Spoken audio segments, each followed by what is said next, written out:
One of my most happiest day of my life was in October 2011. That day was the launch release day of one game who is one of the most important of all times, Dark Souls. That day, From Software with help of the publisher Namco Bandai released the first Dark Souls on October 2011.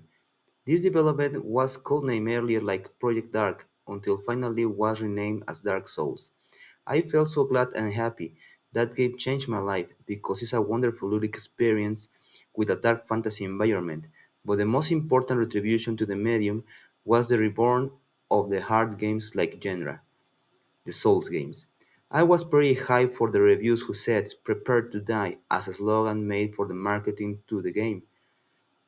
With that words, the developers introduce us to a world full of mysterious lore in an age where the fires will fade and only dark will remain.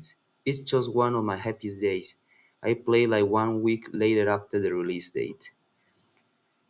It's important to know about it because remember the remembrance is like live once more that moment.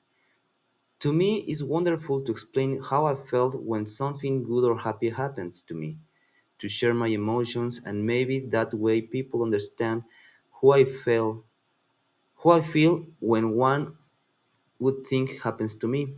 Maybe some remembrance are not the goodest, but it's always a teach from we and who we think in the past time. As well, it's important to know how to explain this emotion to can share our most important moments of our life with people that are important to us. That I think is the importance of grant the knowledge to explain how we felt about the past event we lived.